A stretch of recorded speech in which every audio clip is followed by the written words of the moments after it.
ကဲချစ်တငယ်ချင်းများအားလုံးပဲမင်္ဂလာပါဒီနေ့ကတော့စက်သားကိုဒီလိုရိုးရိုးချက်စားတာရိုးနေပြီเนาะဒီနေ့စပလင်နဲ့မှုွှေးလေးနဲ့စပလင်နဲ့ချက်စားမှာဖြစ်ပါတယ်ကဲအရင်ဆုံးစက်သားကိုဒီမှာအတုံးလေးခက်ကြီးကြီးတုံးထားပါတယ်เนาะပြီးရင်တော့ရေဆေးတက်ဆင်ထားပါမယ်လိုအပ်တဲ့ပစ္စည်းကတော့စက်သွန်နီစက်သွန်ဖြူရုပ်ဒီတောက်စပလင်ပဲဖြစ်ပါတယ်เนาะကဲပစ္စည်းတွေအားလုံးအစင်လေးဖြစ်ပြီးဆိုရင်စချက်ပါမယ်။ဦးပူတိုင်းတော့စီထည့်ပါမယ်နော်။ကျွန်တော်ကဒီဟင်းမှာစီနည်းနည်းပဲတုံးထားပါတယ်။ဘာဖြစ်လို့လဲဆိုတော့ကြက်သားကစီများတယ်နော်။ကြက်သားတွေကအစီတွေထပ်ထွက်လာမှဖြစ်တဲ့အတွက်ကြောင့်ကျွန်တော်ကအစီနည်းနည်းပဲတုံးထားပါတယ်။အရင်ဆုံးပပလီရတဲ့ကြက်သွန်နီကိုအရင်ဆုံးစီတက်ပါမယ်နော်။ကျက်သွန်လေးနည်းနည်းနုံတော့အောင်စီတက်ပါမယ်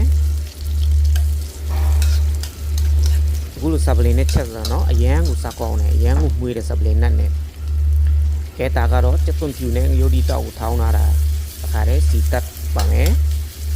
ဝါခက်ဆက်စားခြင်းနေဆိုရင်ရိုးဒီတောက်များများထည့်ပေးဖို့နော်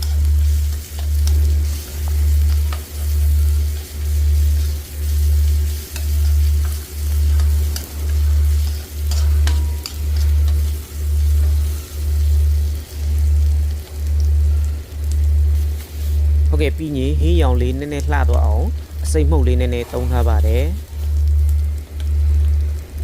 ပြီးရင်စနွေးအနှဲငယ်ထည့်ပါမယ်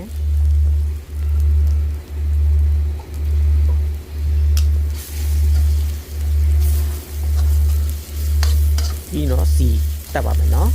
နည်းနည်းကြက်သွားအောင်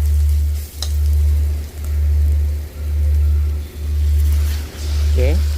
ဒီသေးတက်စင်လာတဲ့ကြက်သားကိုအခါတည်းထည့်ပြီးတော့လုံးပါမယ်နော်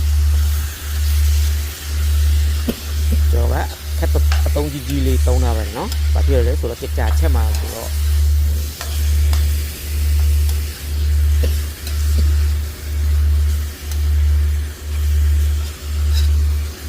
ရေမထည့်ဘူးနော်ဒီတိုင်းပဲစားအတေးတေးထည့်ပါမယ်ပြီးရင်ဟင်းခတ်မုတ်လေးအတေးတေးထည့်ပါမယ်ဒါကတော့ပဲစီလေးနည်းနည်းထည့်ပါမယ်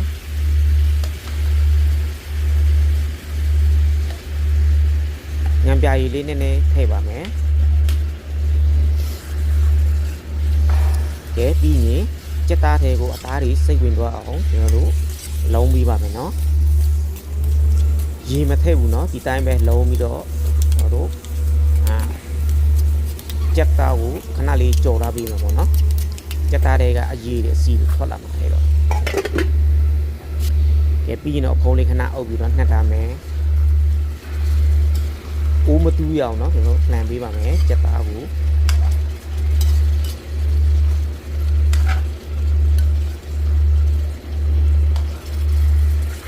ရေလေးမထည့်တာဘူးနော်ဒါကကြက်သားတွေကထွက်လာတဲ့အစီတွေအရေးတွေပေါ့နော်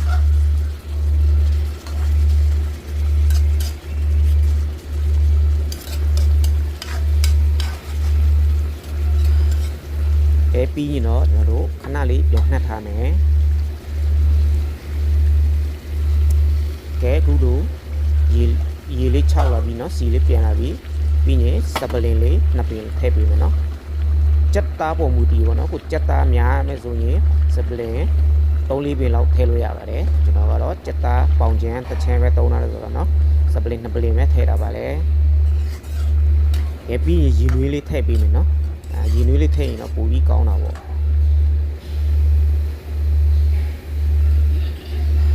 ပြီးတော့ကျွန်တော်တို့ကြက်သားကိုလူးအောင်ချက်ပါမယ်เนาะမနူးမချင်းရေထပ်ထည့်ပေါ့เนาะ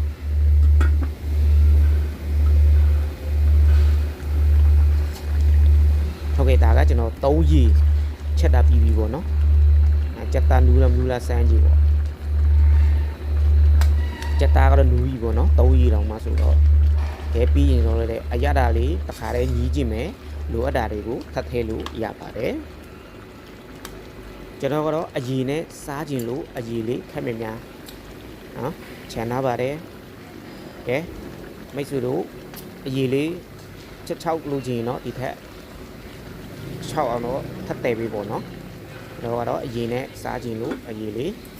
ဒီတိုင်းပဲဒီလောက်ပဲပေါ့နော်ခြံထားပါတယ်ကဲပိုက်စားလာပြီမှာကြက်သားစပလင်မှုမွေးလေးနဲ့နော်စားတော့မယ်အရန်ကိုမွေးတယ်နော်ခါတိုင်းလိုရိုးရိုးချက်တာနဲ့မတူဘူးချက်စားကြည့်စားပြီးအားလုံးကိုကျေးဇူးတင်ပါတယ်